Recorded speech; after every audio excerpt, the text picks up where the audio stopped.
ఇదే లోకేష్ గారు యువగళం పేరుతో ఒక పాదయాత్ర చేసినప్పుడు ప్రతి పెట్రోల్ బంక్ దగ్గర ఒక సెల్ఫీ తీసుకుని మన రాష్ట్ర పెట్రోల్ రేటు దేశంలోనే అత్యధికంగా ఉంది, మనమే రికార్డు కొట్టాం, ఇదంతా జగన్మోహన్ రెడ్డి గారి చేతగానితనం, దానివల్లే నిత్యావసర సరుకుల రేట్లు కూడా పెరిగిపోతున్నాయి అని మాట్లాడడం వీడియో రూపంగా మనం చూసాం.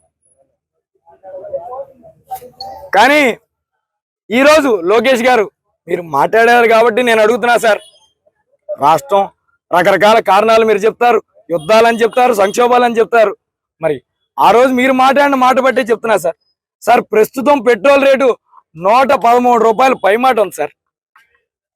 మరి ఇది దేశంలోనే అత్యుత్తమ రేట్ సార్. మరి మనకది తెలుస్తుందా సార్? మరి దేశంలోనే హైయెస్ట్ రికార్డు రేట్ ఉండటం మన చేతగానితనమే కదా సార్.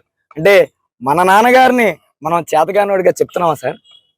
అంటే మీ మాటలు బట్టి చెప్తున్నా, నేనేమంటలేదు సార్. నాకు మీ అంత నైపుణ్యం లేదు, మీ అంత సీనియర్ని కాదు. మీరంటే సీఎం గారు అబ్బాయి, మంత్రి అయిపోయారు, పెద్దోళ్ళు. మీ మాట బట్టి చెప్తున్నా సార్, ఈ మాట నుంచి తెలుసుకునే చెప్తున్నాను.